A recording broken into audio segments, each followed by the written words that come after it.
We do this for people who have been diagnosed with terminal conditions, where their doctors have told them, you have metastasized cancer, as an example. You have 6 weeks to live, or 6 months to live, but whatever medicine does, you will die. We cannot currently cure this. So those people then decide, and unfortunately they have only that decision to make. They can say, depending of course on where you are, do you want to be, after your death, do you want to be cremated or buried? Or do you want to be cryopreserved? We, for the first time in history, we have now some evidence, some clues that we can actually live forever.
Technology really is the human body, the human mind, and the human brain.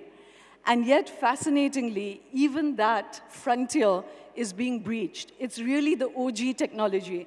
But there are many new scientific and technological frontiers which is pushing the very boundaries of being human in our physicality itself. And that is the realm of superhumanism and transhumanism. It is a fascinating field, peopled by investors and scientists and entrepreneurs who absolutely don't accept any limitations in thinking and in possibility. The word itself is about transcending who we know ourselves to be as humans. So the next session we're going to be bringing is in collaboration with a very special conference called the Superhuman Summit in Stockholm. They had their first edition last year. But their core idea is really to show how we can evolve beyond any limitations and boundaries at the intersection of longevity and crossing boundaries. And their experience of their conference is a really selected audience. You get dynamic conversations. You get to experience these technologies, in the first person. And we're very excited because Lucid Lines and Synapse, we're going to be partnering with them and bringing Superhuman to India later in this year. But this next session is a kind of window into the amazing, vibrant minds that it brings together and also the new frontiers of the human body. Ladies and gentlemen, please welcome on stage Yuta Lee and Emil Kendziorra.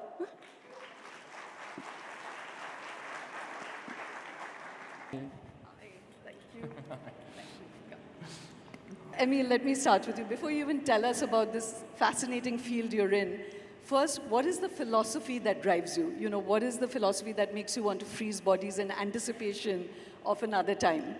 So, I don't want to freeze bodies, right? And of course, I'm happy to elaborate. We're also not freezing bodies, even though the headline always says we're freezing bodies. So the philosophy behind what we do is for a very long time, so I became a doctor, so I studied medicine, because I never found dying is a particularly great idea. Nor is being dead, right? So, and personally, the dying part definitely, sucks for a lot of people, but the being dead part also was never something I was looking forward to. I enjoy life. Pretty much every day I enjoy. I definitely want to see all the amazing stuff, we saw all these great pictures of faraway galaxies before the lunch break. I want to see them with my own eyes. And I'm being realistic if I say that's not going to happen until I probably die. And then last but not least, I also don't like the idea of non-existence. And of course, in my personal worldview, that's unfortunately something that I will maybe need to look forward to.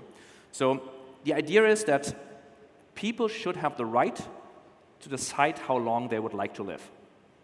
Every day, there's very few people, I guess, in this room who would say, I would like to die tomorrow. I'm pretty sure when I'm 85, I still will say, I would like to live another day. And statistically, most people, in fact, do that. Even when they're at old age, relatively low quality of life, most people say, I would rather live another day. So what I do is try to enable everybody to have the opportunity to do just that. Every day, say, I would like to live another day. Well, Emil, it's amazing. One of the phrases Emil used, which really caught my attention, was that he said, death is not inevitable, and it's a technical problem to fix, rather than an inevitability, which is just it kind of boggles the mind. And, so Yuta, as I said, you're playing already with life and re-engineering it, reprogramming it.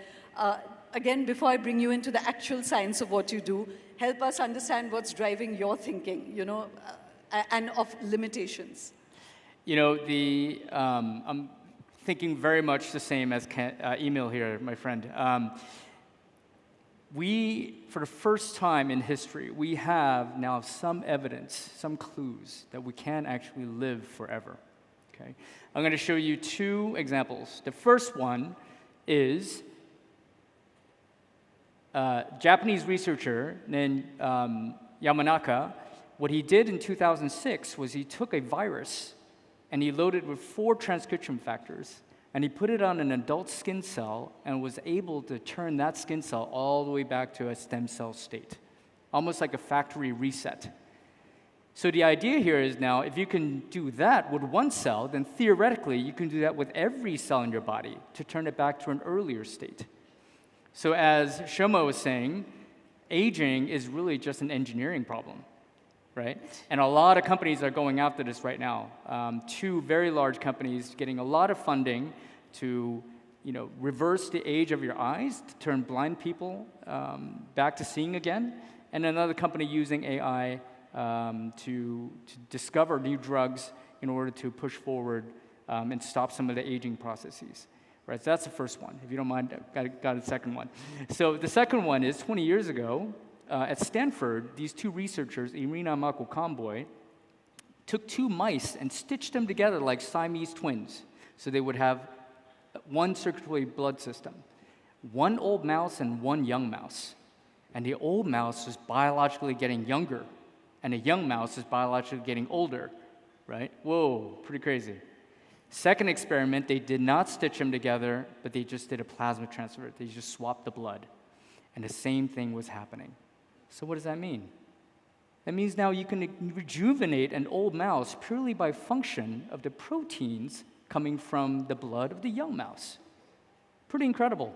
So my company is based on that theory, right? What we're trying to do is, if you can rejuvenate an old mouse just by young blood, I'm going to take the earliest stem cells that you could possibly find without any ethical issues, and take the secretome, or proteins coming off of it, and putting on the oldest cells. And what we're hoping to do is to drive back our biological clock and make us younger.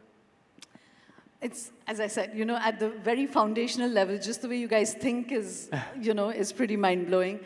Let me now reverse the trajectory and still stay with you, which is that when you say that, you're taking these cells first, for those in the audience who are not familiar with this, Right. do explain very quickly the idea of stem cells and pluripotent cells and, just the kind of mechanism with which you're doing this. And then help us understand what it is that you're really focusing on. Is it longevity in terms of just delaying age? Or like Kiran Mazumdar was speaking earlier in the morning, are you already able to regenerate limbs? Right. Do talk to us a little about the actual field of what you're doing. Right. Okay, so a little basic science here. So for the real scientists out there, I'm going to have to apologize ahead of time because I'm going to violently simplify this so that everybody can come up to date, okay? So excuse me for the PhDs out there. So in stem cells or in cell science, I usually describe it in the context of fetal development, right? So when the sperm and the egg gets together, it becomes an embryo. And the first 8 weeks is called the embryonic period, where we're all just cells. From the 8th week to the 38th week, that's called the fetal period. Our bodies are forming, our organs are forming, our cells are differentiating, right? And at the 38th week, the baby's born, okay? Everything after that's considered adult. So what you want to know from here is the earlier you go, the more biologically active the cells have to be, because they're turning a cell into a human being like you, right? And so think of it as like a rubber band stretched to the maximum and firing off, and then all the cells start differentiating and becoming the various cells in your body, the skin, the eye, the hair, right? So in the early days, in the embryonic stage, they're usually called pluripotent stem cells. That means that these cells can turn into every cell in your body. As you go along, they start to differentiate or turn into the various cell types in your body, and they become multipotent. So for example, only ectoderm cells can turn into cells of your skin and your neurons and your brain, right? Mesoderm can turn into your blood, to your bone, to your muscles, and endoderm to all the organs between your mouth and your anus. So everything connected to that. And so they're usually then limited to the lineage of things that they can turn into, right? So the earlier you go, the more powerful they're going to be. So, Yuta, have you already achieved any of this in real terms? I wanted to share with the audience that there are those who have already reversed blindness. You've been able to reverse deafness. So specific functions are already happening. So with your company and with your work, is there any sort of specific area that you all have already been able to reverse, which is one facet of getting old? Yeah. So we're at the early stage still, and not many companies have actually done the things that we were promised. And the reason why is because the FDA and the EMA, most of the regulatory systems around the world are very conservative. So it takes a long time to get these therapies through the system, and a lot of money, unfortunately, right? So we have a little more time to wait. So but in theory, and it is possible to do this. Absolutely, absolutely. I think there are thousands of clinical trials in place now. We are going after inflammatory diseases. So if you don't mind, I can share a quick story. So what happened to me was 3 years ago, a researcher from the National Institute on Aging, which is a subpart of the NIH in the US, called me up and said, Utah, I saw one of your presentations in Seattle, and I hear you have one of the earliest stem cells that you could possibly source without any ethical issues. I said, absolutely, that's what we have. In fact, we're taking it to GMP, which just means manufacturing to the highest grade that you can use the cells for clinical trials. And he says, hey, can you send me all of your conditioned media, right? And we had just finished the engineering run. The conditioned media is the soup that you grow the cells in. And usually after the cells grow, you throw away the soup. But we kept everything, and we sent him everything. And then I called the guy up, and I said, what are you doing with this stuff? And he goes, hey, you heard about the heterochronic parabiosis study. That's the mice study I told you about before. Well, if you can rejuvenate an old mouse just by young blood, what happens if you take the proteins from the youngest cell and put it on senescent cells?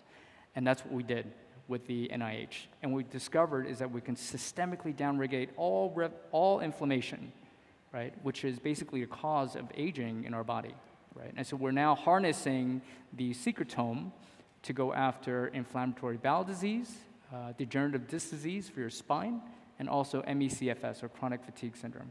So these are some of the indications we're going after. Right. I want to bring you into some of the ideas around it. Yeah. Emil, very quickly, you know, this whole idea, I know we keep saying freezing bodies, but help the audience understand what it is you actually do. And also, what does it mean when you say you're freezing? Sorry to use that, I just keep using it so that people understand that, you know, when you have biostasis for the body, like Superman waiting for being revived 70 years later, is it that happens when you die already, or is it at that moment when you're still alive? Like, help us understand what you're up to. Yeah, of course. So when you put a tomato into a freezer, Can everyone hear him? I'm pretty surely not, yeah? Test, test, test. Can you hear him? I don't, yes, now you can. So if you take a tomato in a freezer and take it out next day, it's not a nice tomato anymore. It's mush, right? No one wants to eat like half-frozen tomatoes. They're not nice. If you would do that with a human, it would also be mush. That's why we don't do it, of course. What we do is what is called cryopreservation. It's the same technology that you might know from in vitro fertilization, where you can cryopreserve egg cells, and then 10 years later they still work, because they weren't frozen, they were cryopreserved. So in our case, that means cooling down to extremely low temperatures. In our case, somewhere around negative 196 degrees. So almost, maximum zero, extremely cold. We do this without having ice crystals form. Basically, we replace all blood and all water in the body against a so-called cryoprotective agent. Think of it as a medical-grade antifreeze. A solution that does not let ice crystals form. And once you do that, and you warm up in cells and in small organs, you can just take them out again. They haven't aged a day, they haven't degraded a bit, and it does not matter if you do this for 1 year or 10 years or 100 years or 1,000 years, however long you need to keep them at that temperature, the thing that you cryopreserve, the biological thing, works. We cannot do that yet with humans, right? We can put them into cryostasis, but we cannot take them out yet. And of course, we do this at the time of death. So we don't do this early. This is not something that you need to decide tomorrow for yourself. At least I hope not. We do this for people who have been diagnosed with terminal conditions, where their doctors have told them, you have metastasized cancer, as an example. You have 6 weeks to live, or 6 months to live, but whatever medicine does, you will die. We cannot currently cure this. So those people then decide, and unfortunately they have only that decision to make. They can say, depending of course on where you are, do you want to be, after your death, do you want to be cremated or buried? Or do you want to be cryopreserved? Now in my worldview, if you're being cremated or buried, there's no coming back from that. It's the only strong statement I'm willing to make. What we're doing has a better probability of being around in the future than cremation or burial. And then some people say, listen, I'm 40, I'm 50, I'm 60. People get cancer early sometimes, unfortunately. Or I'm 85, that's also totally fine. For that choice that I now have to make, I'd rather be cryopreserved. I'll take the chance that technology progresses in the future, which of course I very much believe, and hopefully you can help, so that the cancer or whatever led to your death will be curable, and then you can be brought back in the future to live happily ever after. Well, I mean, I know that, as I said, this is like an afternoon in fantastical thinking, But, Emil, you said that, I know for a fact that some people have already opted for this. When you say it works, and I hate to say that, have you done this to an animal? Have you done it to a rat? Like, have you frozen the, I'm still using the word freeze. Give me the correct word for it. Cryopreserve, but I accept freeze. That's a big one. For discussion purposes. Okay. If you've already cryopreserved an animal, have you been able to bring them back, and are they alive? In very small organisms in the lab, it does work. You can bring but not a rat. There are so small worms that are being used in research a lot, called C. elegans. Those you can cryopreserve, you can bring them back. They keep their memories. It's worm memory, so maybe not exactly like human memory, but it's directionally the same. The point, what I'm saying, what works, you can put rats into cryostasis, you can put humans into cryostasis, but for a variety of technical details, taking them out is significantly more difficult. The trick in cryopreservation is that, as I said in the beginning, you can stay in cryostasis for 10 years, for 100 years, for 1,000 years, however long it takes to figure this out. And I'm not making the claim that I know that it will work. Again, I'm only making the claim the probability is higher than cremation. But I'm going to do my best that it will work at some point, and I'm going to be right next to you, in the tank next to you, to hopefully wake up in the future. Right. So this brings us to, I just, again, to give background that there are many aspects of superhumanism, and from bioengineering to genetic engineering to, some of what they're doing, to digital immortality, to people who are working on merging with machines. And, there was a speaker we had here 2 years ago who's wearing one of your tags because he wants to be cryopreserved. So, there's all of this happening. But the critical question here is, let's assume both of you, are able to extend life. You are able to preserve and bring back. What is consciousness then? If someone's dead and you've preserved the body, and I'd love to hear your views on it, but let's bring Emil in first. Are you also preserving the thingness that makes me Shoma, or you, Emil, or are you just preserving a body? What's your thoughts on consciousness? Yeah. Of course, we don't fully know how consciousness works, right? Or, to be fair, anything between our ears. But as far as we currently understand, and when I say we, I mean the neuroscience community, there's memory, identity, personality, consciousness, all the things that we individually care about, the things that make you, you, and the things that make me, me. These parts are a function of the cells and the connections and the weights of those connections in our brain. Now, I'm not making the claim that I know that this is the case. I'm just saying there is the best evidence for this, that is the case. And these things are being kept around in cryostasis. So as far as we currently understand, for all intents and purposes, the person would wake up in the future with their memories, their personality. They would open their eyes and would say, amazing, it worked. Right? They would be, as much as we can say, they would be exactly the same person as they would go back, when they go into cryostasis. And to be fair, if you lose your identity, your personality, your memories, then it didn't work, right? Then you're not you. So who cares about if you're a totally different person without their memories and all of it, right? But as far as we currently understand, either it doesn't work or it works completely. And now there's the first, we have more than 1,000 people signed up to want to do that, and we now have the first 30+ people in cryostasis underground in Switzerland to wait it out.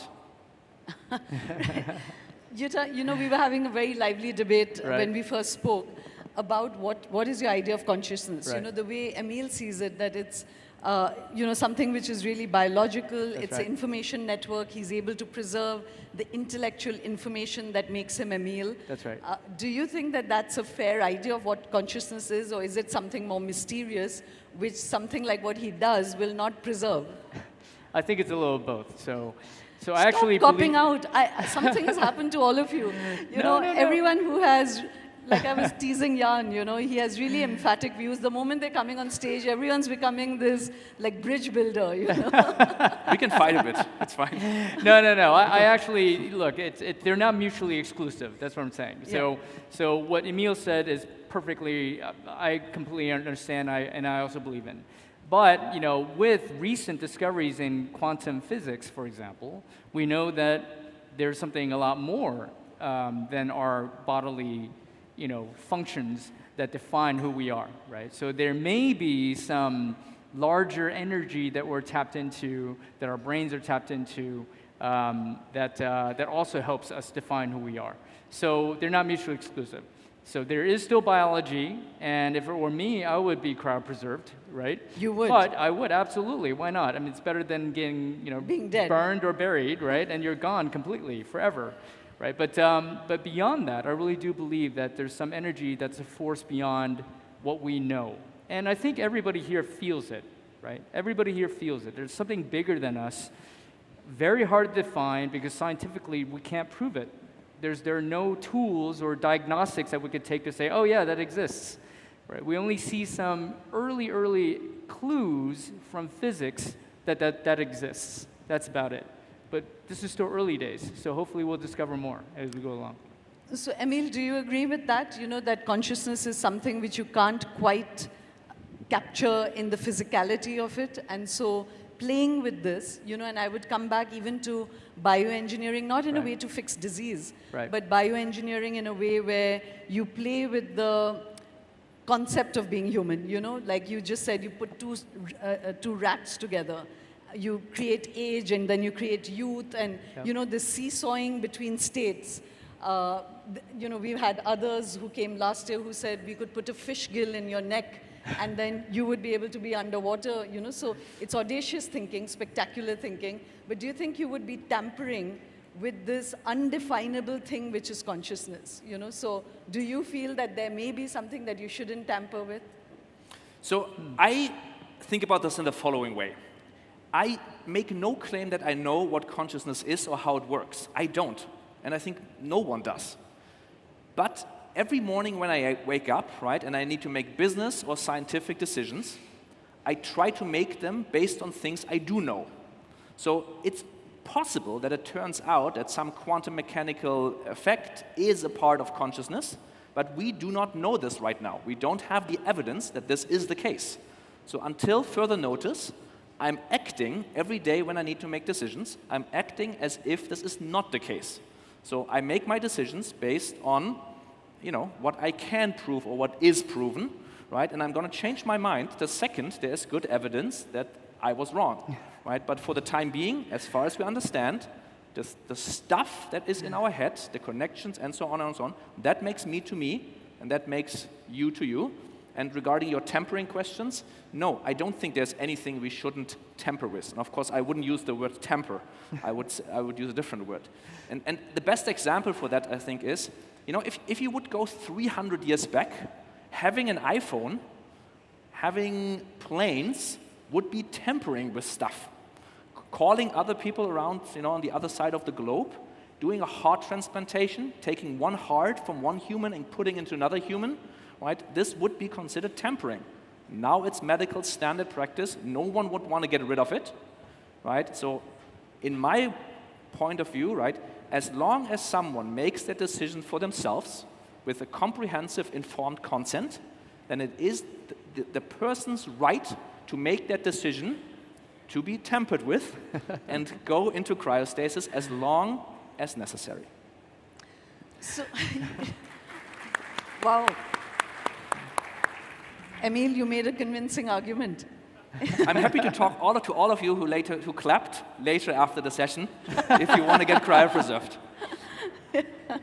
But Emil, I was asking you know, we've been talking about this whole, there are lots of people who really feel AI could become as intelligent, surpass humans. And there's this convergence of biology, biogenetic engineering, and machines. So when he says that, do you feel that, you know, then it's just a complex information network, you know, and who we are is just a function of more complex information network systems coming together, and that's really what creates us?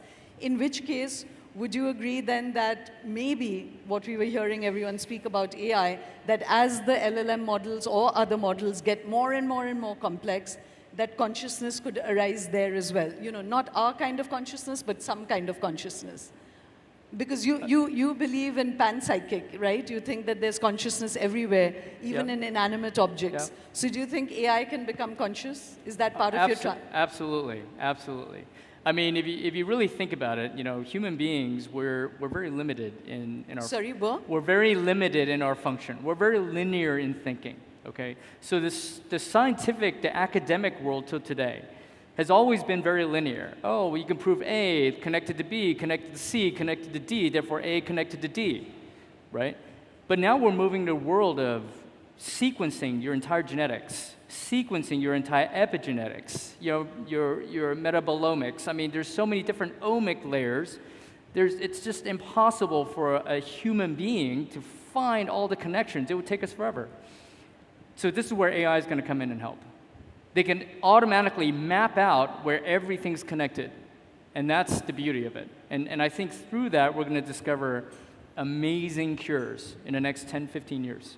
We're going to find amazing connections. And through that, maybe the AI will gain consciousness, but also help human beings solve a lot of problems that we have today, right? Because human beings alone can't do it. Just not possible. So this idea that age itself is a technical problem, you know, Yes. what do both of you think about the philosophical idea around age? You know, if both of you are going to live forever, what will your poor children do, you know? And will you even have children? And is this only going to be for the rich? Because all of this is pretty expensive technology. So what's your thinking about this field, you know? Do you mind? I'm going to ask you a question, Shoma. Do you want to live forever? And before you answer, I want to ask everybody here. Let's ask also everybody. think about it. Do you want to live forever internally? Ooh, a lot of boos out there. Okay. All right, let me give you a little thought experiment, okay? Especially for the ones that said no. Imagine now your doctor comes to you and says, I'm so sorry, you have pancreatic cancer, you have 3 months to live. How would you feel then? Let's see. So, Ask for a show of hands, because then... show of hands. Who wants to live forever? Okay, all right. Put your hands. Who doesn't want to live forever? Oh, wow, the majority. Ooh, okay. You guys better get on a... You guys better get on a plane All right, and go all right. right back where you came from. I come in peace, I swear. All right, okay. Let's just finish that exercise, okay? Now, imagine the doctor coming to you and saying, you have 3 months to live. What will you do? I propose that the reason why you say, I don't want to live forever, because you may be conscious of, you know, the population problems, the societal problems that may cause, et cetera, right? But at the end of the day, you're still going to die, right? And you're probably saying this out of the luxury of being healthy right now. If your doctor actually said that to you, I bet you anything, most of the time, all of your survival instincts will rise and you will not want to die. And the reason is quite simple. You have your family around. They're going to miss you. You have your children around. Maybe you're not grown yet. There are a lot of different issues there that maybe we're not considering because we're considering bigger societal concepts, and therefore we're saying, well, I don't think we can live forever. I don't want to. But at the end of the day, I believe everybody does, because that's our being. This is being a human being. We were built to survive, right? Think about this. Every single one of you came from survival all the way back to the first amoeba that was created in the soup. Non-stop. No one died in between. That became you. So why would you want to stop now? That's the only argument I'm making. So I come in peace. Emil, what about you? So forever is a really long time, like really, really long. So I would rather sign up for being able to say every year I would like to live another year, right? That might add up to forever, right? But if I need to push a button that says forever, you would need to think about it for a bit. I think in the end I'm probably going to push it if the alternative is dead forever. It's also not a great thought, as I mentioned. But I'd rather work for that everybody can, every year, can decide, I would like to live another day. Currently, that's not possible, right? So the technology that we're working on, this cryopreservation, is trying to bridge the time until in the future, at some point, this might be possible, right? So that everybody at this point can every year say, I would like, or every day can say, I want another day, every month another month, every year another year, right? And ideally this should be available for everybody, right? Yes, currently it's relatively expensive, but one of the 3 main goals of my foundation and my company is to make it more affordable. We already have large life insurance partners, so you take out life insurance and then the life insurance pays for it, right? So it is it's possible to achieve or to pay for it for a lot of the population. So, again, as long as, we are just running out of time way too fast, but as longevity, and, I'm sure everyone's interested in healthier, longer lifespans, and turning back age insofar as, like I said, if it means your knees don't hurt and mine do, and you know, all of that, which are just physical symptoms. But conceptually, what you said, that, you know, today I'm 55 or 54, you're 65 or 22 is what you look like. And that you can then go back to being 20. That's where all these difficult questions begin to arise, you know. That's right. That will your mind then be that of a 55-year-old, or will it be of a 20-year-old? And have you even thought about it? And my question, which neither of you answered, is that where will the young fit? Like, where will they come? Can the planet afford so many? So when you guys are pushing this kind of science, do you ever think about these issues? Yeah, of course. So first of all, if I'm doing my job really, really well, right, and 1 million people are cryopreserved at some point, 1 million people in addition to the about 13 billion that is currently the estimation where we're going to level out as global population, you know, 1 million extra people is nothing, right, negligible. Plus, I don't think we as a society have the right to tell someone you need to be dead if they don't want to, for the upside that maybe we don't have some problems in the future, right? And last but not least, once we have 2 additional technologies, fusion reactors and good vertical farming, the globe has a lot of space, right? Maybe less so here in this city, but then again, there's broad stretches of America and so on where there's no one, where population density is very, very low. Once we have enough energy, right, we can desalinate the water, we can make enough food. When you say you guys have population low, we have an easier answer, which is allow some immigration, you know? Yeah, I'm happy to live in some high rise. Exactly, I'm totally fine with that. And then again, if we talk about these tremendous time stretches like forever or even 100 years, right? You know, I mean, there's people thinking right now how we can live on the moon and the Mars, right? And in 100 years from now, I'm pretty confident that that will, or maybe let it be 200 years, right? But again, whatever the future problems are, we do not have the right to tell someone they need to die early. We don't tell anybody that they cannot get cancer treatment because maybe we have too many people in the future. This is not something we can do.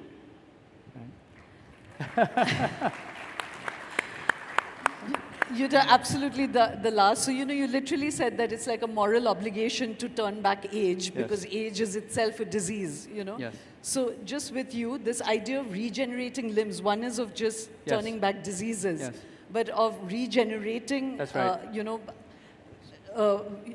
like the salamanders do it, lizards do it.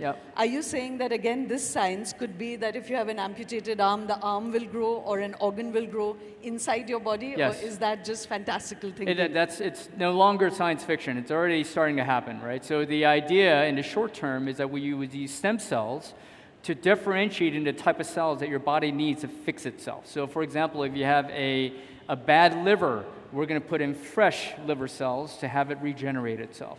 A bad kidney, a bad heart, you can think about it. A lot of companies are going after this now. So in the next 5, 10, 15 years, you can see a lot of miracles happen. But the longevity part is this. Based on the mouse studies I told you about, we actually believe that we have the systemic material to be able to drive back your biological clock, right? So imagine now using these exosomes, these proteins, and able to do it or use it as the prevention. So when you start at age 30, and you start injecting this at the right dose and frequency, which you still need to do through clinical trials, theoretically, at 100, you would still have internal organs of a 30-year-old. That's how you truly push back disease. But it has to be a prevention, because once your body gets dysregulated, you start getting disease, you get cancer, you get heart failure, whatever. It becomes really hard to bring back, right? So I really, really do believe in prevention. And we have the material that we're going to push through the clinical trials to make that happen for us.